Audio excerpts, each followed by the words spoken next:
Sejam todos bem-vindos a mais um episódio, mais um conteúdo aqui no canal OT Play TV, o canal de streaming do Grupo O Timoneiro de Comunicação. Sexta-feira está chegando, amanhã, esse vídeo está sendo gravado à tarde, mas está indo ao ar quinta de noite, e amanhã você pega a sua edição impressa do Jornal Timoneiro em sinaleiras, estações de metrô, de transporte público e também nos comércios parceiros. E se não conseguir pegar a tua, porque de repente ficou preso no trabalho ou em casa, pode acessar a qualquer momento em jornaltimoneiro.com.br no nosso site. Lá tem sempre notícia 24 horas e também tu pode ler a tua versão impressa, folhear ela. Estamos começando mais uma Histórias da Enchente, mais um episódio relacionado à enchente, um episódio muito especial para você principalmente que quer ajudar, que está há 2 meses, 3 meses aí querendo ajudar e ajudando e às vezes não sabe como. Mais uma possibilidade aqui para que você possa ajudar. Eu recebo aqui o Coronel Gonçalves, que é o comandante do Policiamento Metropolitano aqui do Rio Grande do Sul, e vamos falar sobre ações para auxiliar a família brigadiana que foi afetada por essa enchente. Muito obrigado pela visita, Coronel. Obrigado, Vanderlei. Um abraço a todos da região metropolitana, em especial a todos os ouvintes, todos os colaboradores aqui do Timoneiro. É um prazer estar aqui falando, mas também gostaríamos de estar numa outra situação, né? Mas infelizmente estamos falando ainda sobre as enchentes. Perfeito. Vamos falar um pouquinho sobre esse impacto que é a nossa ação principal aqui e depois vou querer conversar contigo um pouco sobre como foi esse processo todo para a gente aproveitar e falar sobre o enfrentamento que foi o trabalho da Brigada Militar durante toda essa tragédia que ainda não se esgotou.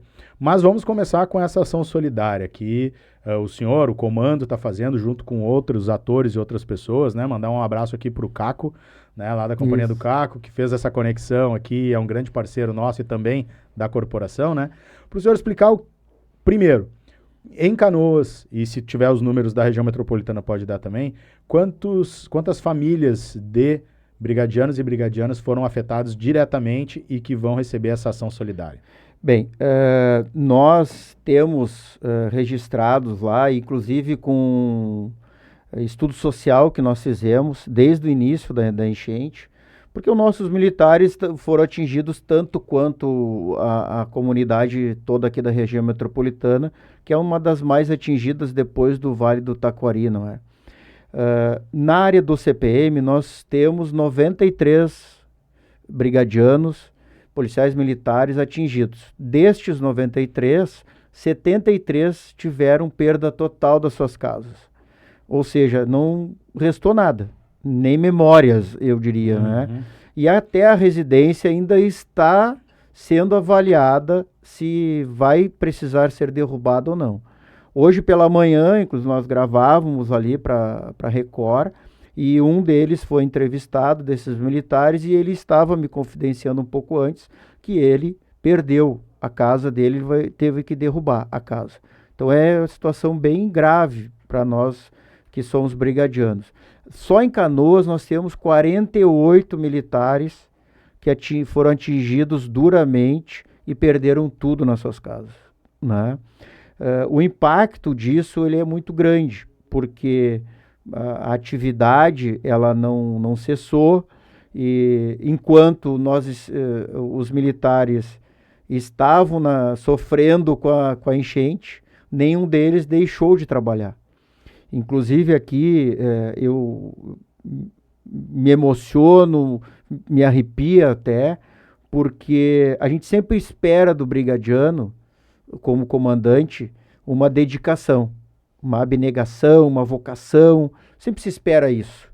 E quando se tem uma tragédia como nós tivemos no Rio Grande do Sul, o impacto que deu aqui em Canoas, e tu tá ali no fronte, junto com eles foram atingidos e continuam trabalhando, em nenhum momento pediram folga, em nenhum momento pediram férias, né? Em nenhum momento se afastaram, poderiam ter se afastado, porque o trauma psicológico neles foi muito grande.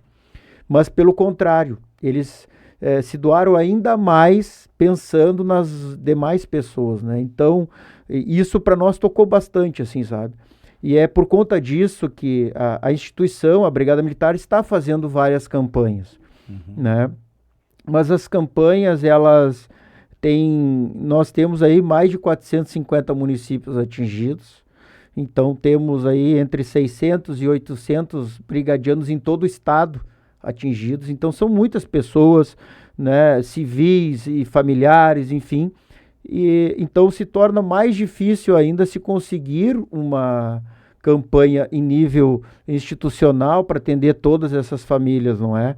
Então, como comandante, eu e os comandantes de batalhões, o tenente-coronel Ivan, que é o comandante aqui de Canoas, a major Noélia de Sapucaia e o tenente-coronel Maurício de Esteio, nós estamos, então, buscando com parceiros como o CACO, que você referenciou ali, que tem sido, inclusive pelo Lar Santa Isabel, o PIX é da Ação Social do Santa Isabel, né, a conta que nos foi disponibilizada.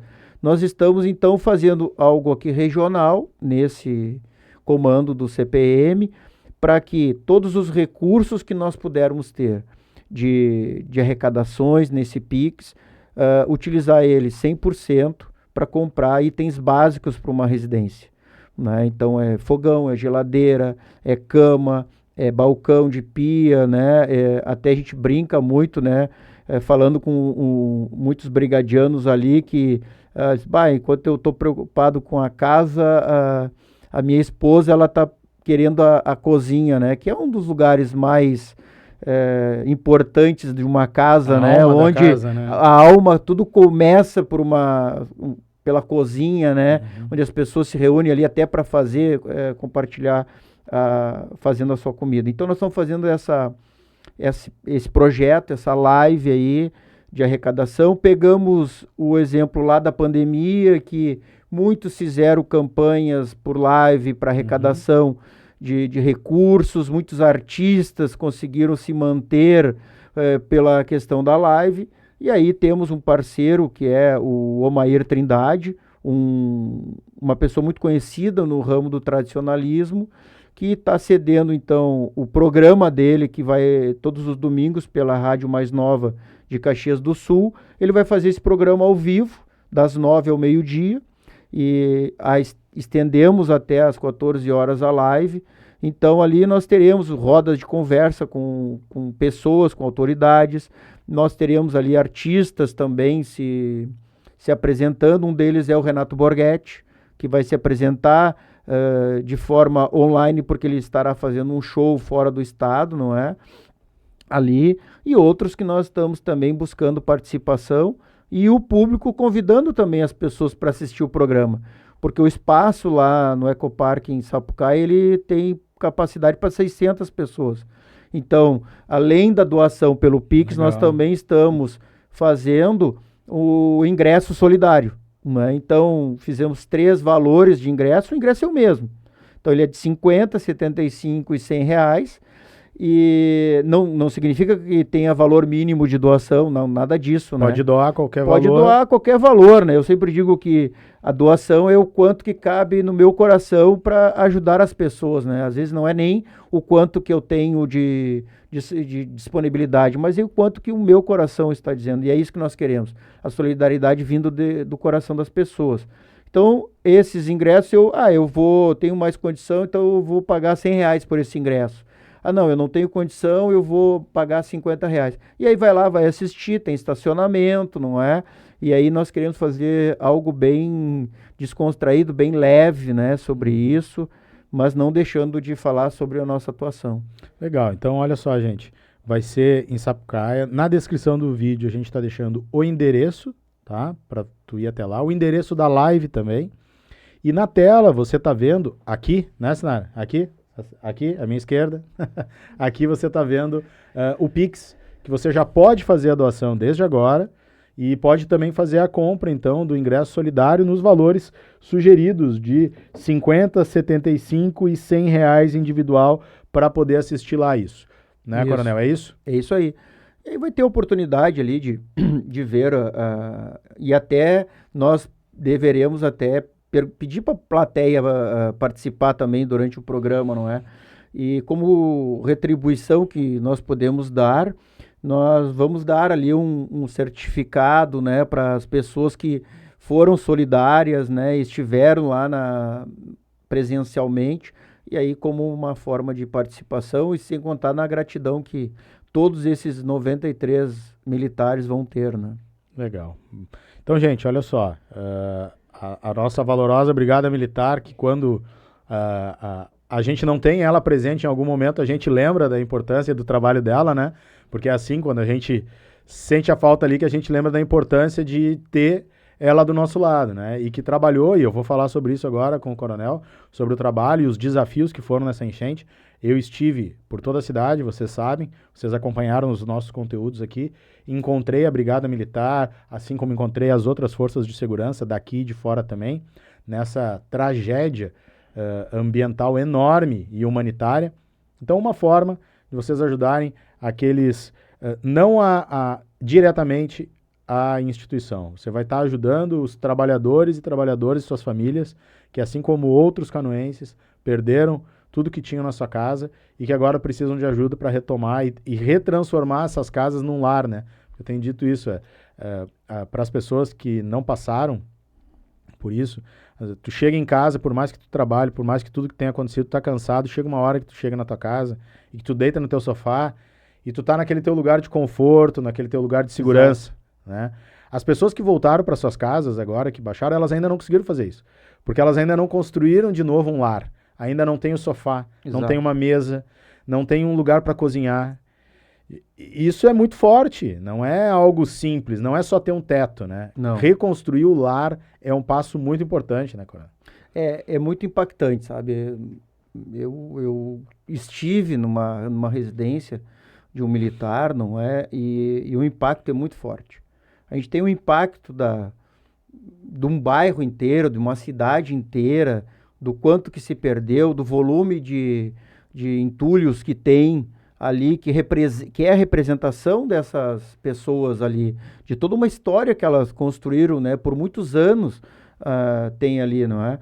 Mas quando se entra numa casa vazia, sem nada, e que tu vê que aquilo ali é por conta de um efeito, de uma enchente, e aí o semblante é o que fazer agora?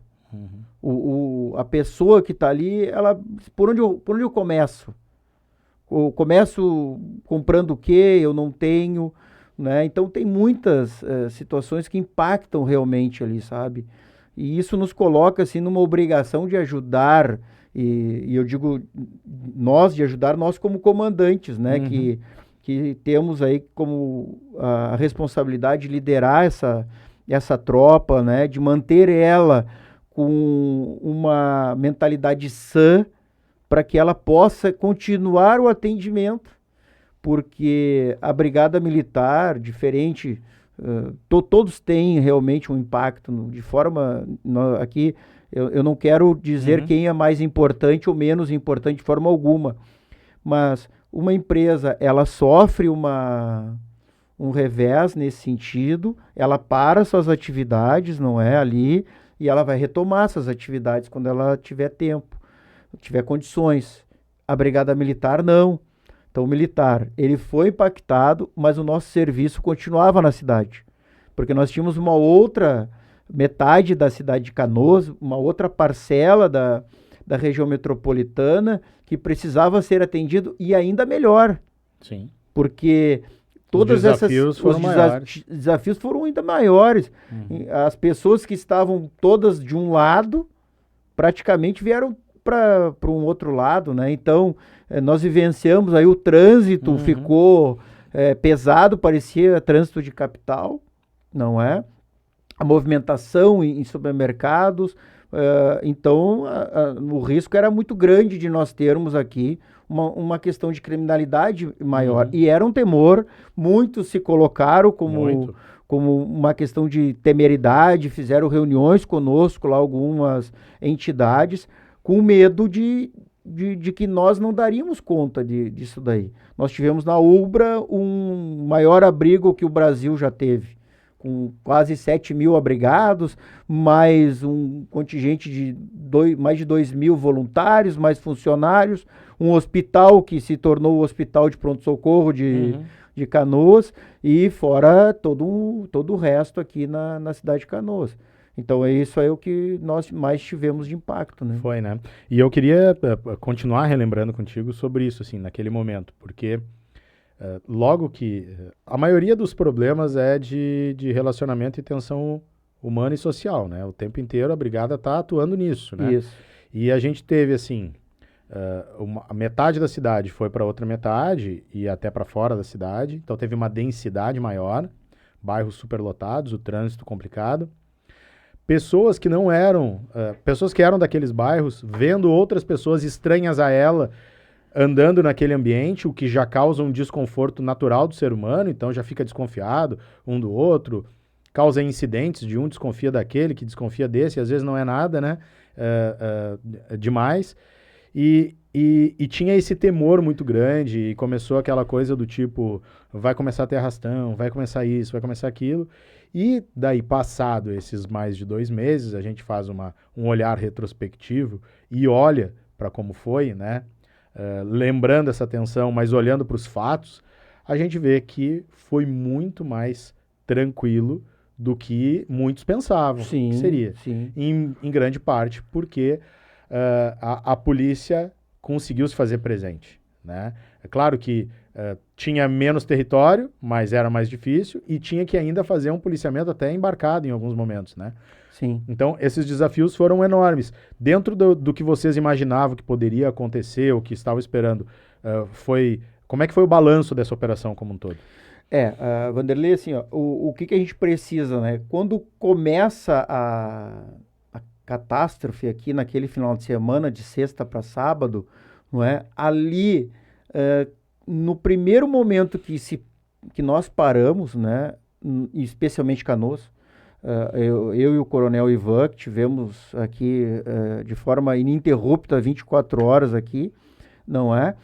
Nós já começamos ali a pensar de como manter a cidade segura. Uhum. Esse era o primeiro impacto. Claro que a primeira fase da nossa operação foi salvar as pessoas, foi garantir que as pessoas e os seus animais saíssem daquela área de risco de uma forma melhor, tranquila. Depois tu tem que dar segurança nos abrigos, em especial na Ubra, que tu tem uma cidade. Sim. A Ubra se tornou maior que muitas cidades no interior. Tem cidades no interior que tem 5 mil habitantes, mas 5 mil habitantes espalhada, né, muito mais, inclusive, em área rural, não é? Ali. Então, isso já era um momento de tensão. Qualquer situação que acontecesse lá dentro, porque isso nós precisamos falar de forma muito transparente, nós não escondemos isso, mas ali tu tem pessoas de bem e pessoas que não são de bem, que foram para o mesmo abrigo. Isso nós sabíamos. Porque na hora de tu tirar as pessoas, tu não consegue escolher, né? As pessoas saem de uma residência, saem de um grupo de residências, de um local de abrigamento lá no meio da enchente. Então, eles vão tudo para um determinado lugar. Então, aí entra o nosso trabalho de inteligência. Nosso trabalho de inteligência, nós conhecemos possíveis focos de tensão que nós tínhamos. Então, a Ubra se tornou esse foco de atenção. Depois tinha outros abrigos, não é? E importante que nós digamos assim, nós não tivemos nenhum problema nos abrigos de ocorrência grave. Nós tivemos um caso de uma questão lá de abuso sexual de uma criança, mas isso era de familiares. E o que aconteceu? Já existia na sua casa, com a presença policial, ela teve condição de pedir a proteção. Isso que se diga. Então, não aconteceu dentro do abrigo ali. Então, nós trabalhamos nessa questão da inteligência. E aí que nós pensamos, bom, nós não podemos deixar agora que essas pessoas, organizações criminosas que atuam num lado, venham para cá, para esse lado, e haja um conflito num lado que está mais superpopuloso, né, ali, na densidade maior. Então, nós incrementamos mais o nosso policiamento, nós dobramos o efetivo lançado todo dia e muito mais nos pontos de maior incidência criminal, que nós temos o mapeamento, tudo hoje. Hoje nós não trabalhamos mais com suposições, né? Nós temos hoje toda uma metodologia de trabalho no estado do Rio Grande do Sul. Então nós fizemos isso, recebemos também do comando da brigada grande apoio para isso, porque tínhamos os abrigos, recebemos também de outras polícias militares apoios consideráveis aqui para o Rio Grande do Sul. Então, e Canoas, por ter sido bem atingido, nós tivemos aqui, a Polícia Militar de São Paulo ainda está aí trabalhando, não é? Força Nacional. A Força Nacional, nós tivemos Goiás, Minas Gerais, enfim, de vários aí. E falastes a questão do policiamento embarcado, não é? E muitos se falaram. A pandemia nos deu esse termo, né? As fake news, né? Pessoas que se utilizaram dessa tragédia também para levar pânico às pessoas. Então a questão da insegurança, estão saqueando, né? Nós não tivemos problema de saques aqui em Canoas. Nenhuma cidade aqui foi saqueado assim, né? O saque precisa que vão várias pessoas nesse ambiente, nesse local e retiram tudo de lá. O que nós tivemos sim foi furtos. Mas numa área que está totalmente abandonada, vários bairros, 150 quilômetros quadrados, inundado, tu vai ter os aproveitadores. E não há contingente que dê conta disso.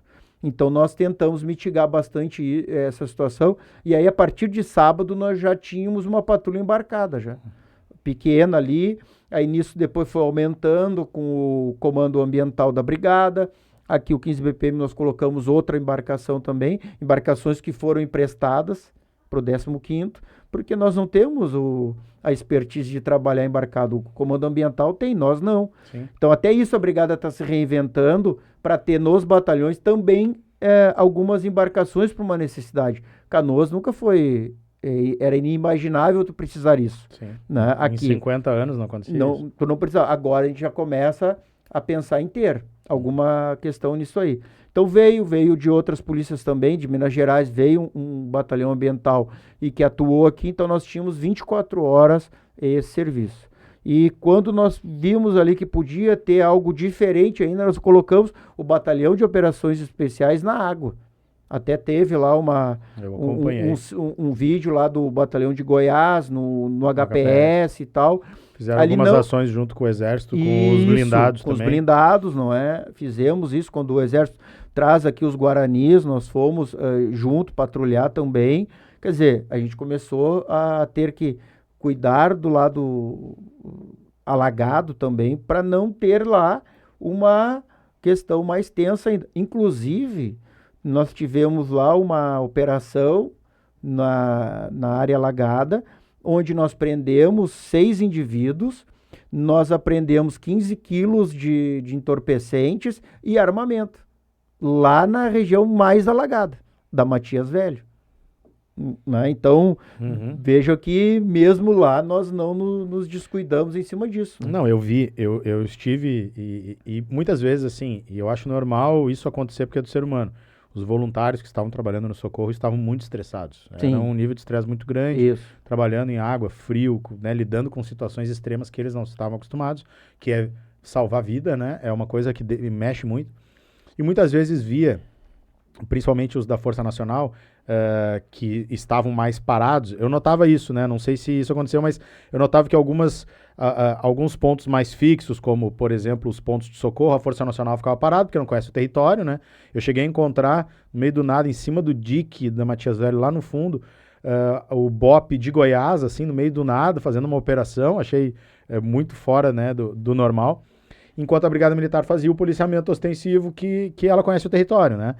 E daí os voluntários ficavam, estão ali no ar-condicionado, parado, enquanto a gente está aqui se molhando e tal. E eu pensava, com alguns, eu falava, eu prefiro eles preparados para uma ação que eles tenham que agir, do que eles fora, porque assim, por mais que esteja faltando gente, que precise de gente para entrar em barco, socorrer, isso outras pessoas conseguem fazer. Agora, se aparece um carro com 3, 4 bandidos armados ali, a gente vai dar conta? Eu preciso deles sequinhos, bem, entendeu? Para dar conta disso. E acabei vendo isso. Inclusive, por exemplo, lá no Matias Velho, numa noite, deu o confronto, né, com com a bandidagem justamente porque o policiamento estava ali e fez esse enfrentamento. Isso. Então, cada um no seu papel, né? Numa crise, cada um tem um papel. A gente também tem que entender que cada um tem um papel a cumprir. E daí também não adianta a gente tirar o militar da sua situação para colocar ele numa outra, né? Que deve ficar faltante.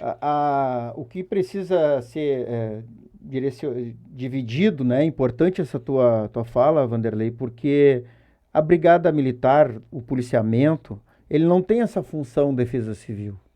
Ele é policiamento ostensivo e preventivo e o atendimento ao 190, que é o telefone de emergência universal. Então, o nosso telefone 190, ele colapsou, inclusive, de tanto chamamento de salvamentos, né? Então, claro, as pessoas, 2, 3 dias depois, nós não temos mais condição de estar dentro da água, né? Então, eu sou o comandante, sou o coronel aqui, o final de carreira, eu estava na água. Eu também entrei, também comandei a operação ali na Barcelos, com a Refura ali, no sábado e domingo. Mas na segunda já não tinha uma necessidade de eu estar lá. Eu vou estar lá só por estar? Não, eu preciso estar aqui para pensar o todo, os 4 municípios. Assim como o comandante do batalhão, ele precisa estar aqui, e essa viatura que está ali parada, porque nós tínhamos o que tu falastes ali, a questão da tensão. Se dá uma discussão ali, e eu vi isso sempre lá, nós tínhamos muitas vezes que mediar a questão do barco ali, porque tinha uns que estavam mais afoito, né, e tem que cuidar, cuida, daqui a pouco vira um barco, e aí isso causa uma tragédia ainda maior ali. Então, eu também tinha que ter isso. E se não está ali a brigada, se dá uma tensão, uma vias de fato ali entre as pessoas, e quem é que vai fazer essa contenção ali se ele estiver lá na água, como tu falou? Então, é bom que se diga, naquela fase mais crítica, que foi de sexta para sábado, a Brigada Militar, ela só fez isso. Nós não fizemos mais que isso. Nós fizemos mais de 6.000 salvamentos. Só a Brigada Militar. Sem barco, sem ter barco, né? Pegando emprestado e pontos estratégicos e tudo mais. O primeiro veículo de transporte que retira pessoas é o micro-ônibus do 15º. Então, a viatura de transporte de tropa, ela foi utilizada para levar as pessoas para o abrigo, né? Foi a primeira. Então, nós usamos as nossas caminhonetes, usamos tudo isso. Chegou um ponto que agora, eu tenho 100.000 pessoas de um lado, a mais de um lado, nós chegamos a ter aqui em Canoas 97 abrigos oficiais. Fora oficiais. Exatamente. Foram muitas pessoas que ficaram nos seus carros. A Ubra lá teve gente que ficou dentro do carro. Na BR-116 aqui, os postos de gasolina lotados de gente morando no carro. Pensando que ia ser de um dia, de 2 dias, não é?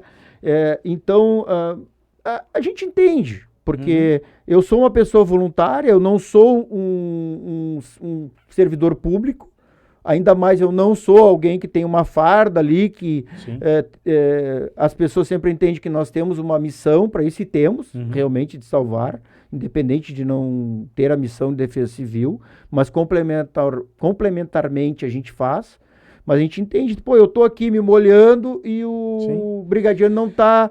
A gente entende, mas eu faço questão de falar nisso agora com certo distanciamento, porque lá naquele momento não tinha como falar sobre isso. Sim. Porque a tensão era muito grande, as pessoas estavam muito nervosas, né, dentro desse...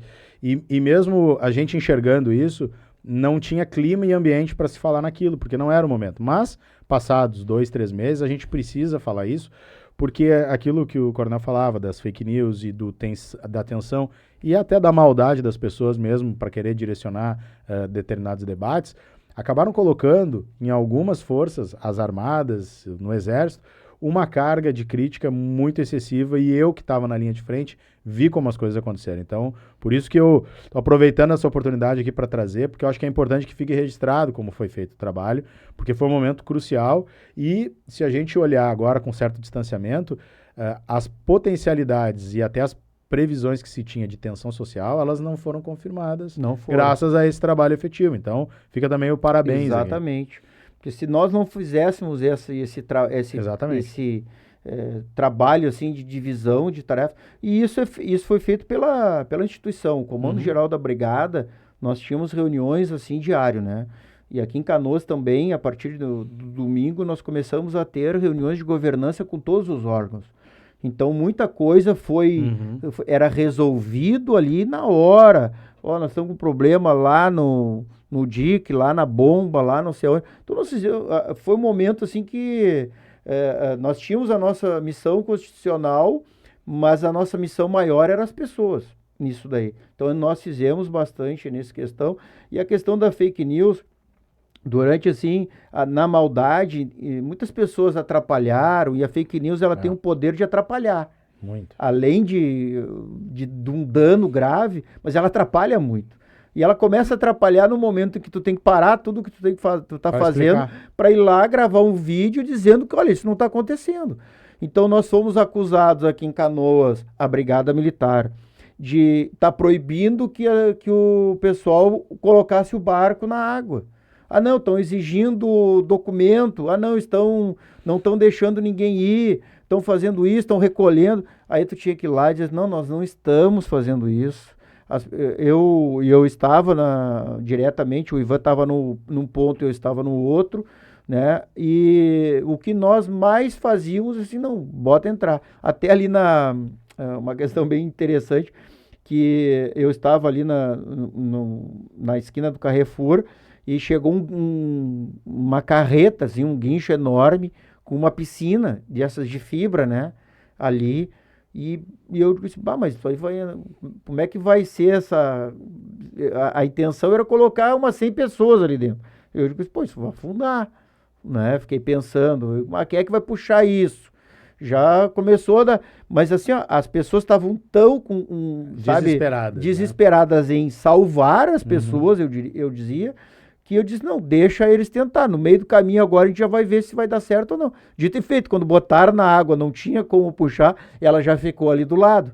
Mas para dizer se nem isso a gente... Ó, isso não é um barco, não vamos colocar ali, sabe? Ia chegar um momento, claro, que a gente ia ver a segurança e tal, mas daqui a pouco vai vir. Teve um que veio com uma lancha aí, uma lancha essas que é de passeio, né? E tudo mais. Enorme. E com a água já tem os fios, ele deu uma volta e teve que ir embora. Mas a gente não pode tirar essa voluntariedade das pessoas por uma questão que nem nós sabíamos, né? Legal. Olha só, gente, continua o QR Code aí, vai ajudando. Vou fazer uma última pergunta pro Coronel sobre a recuperação aqui em Canoas, porque os dois batalhões do lado oeste foram duramente impactados também. Né? As companhias foram bem impactadas, né? Com perda patrimonial, viaturas. Hoje, as companhias daqui assumiram lá também. Como é que está sendo esse trabalho e como é que está essa recuperação?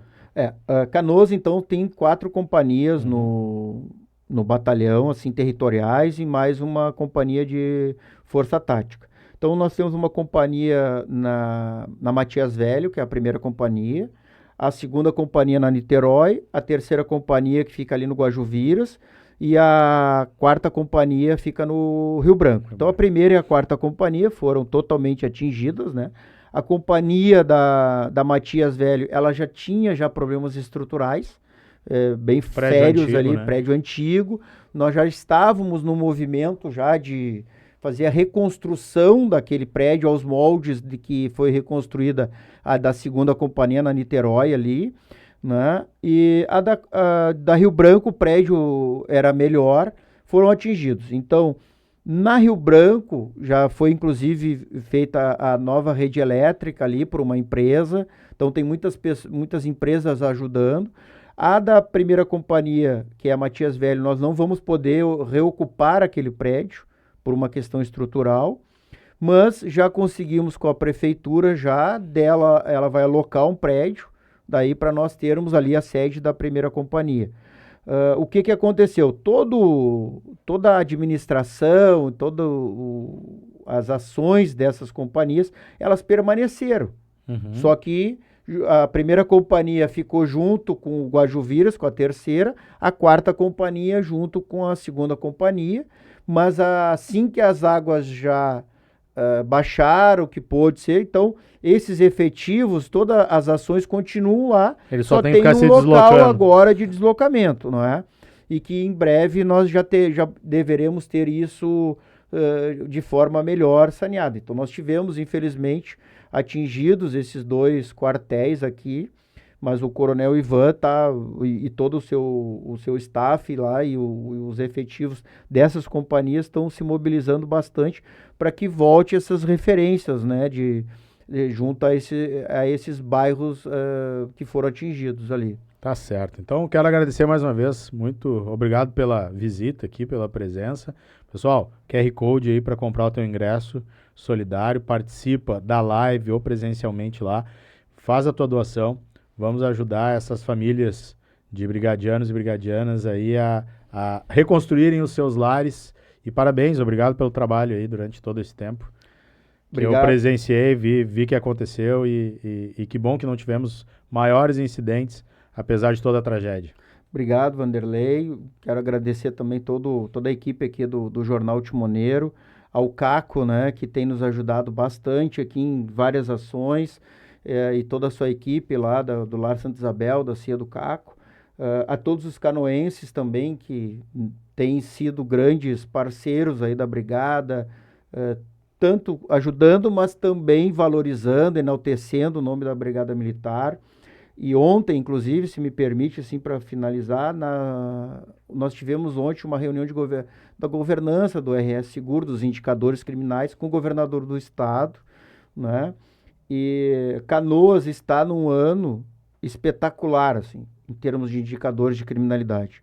Então, nós temos indicador de crimes violentos, que são os homicídios, roubos de veículos, roubo a pedestre, roubo a estabelecimento comercial, furto de veículos, todos eles estão em quedas, assim, espetaculares, né? Então, o primeiro semestre agora de 2024, em Canoas, nós temos reduções de 40% no roubo a pedestre, 60% no roubo a pedestre, 40% no roubo de veículos, não é?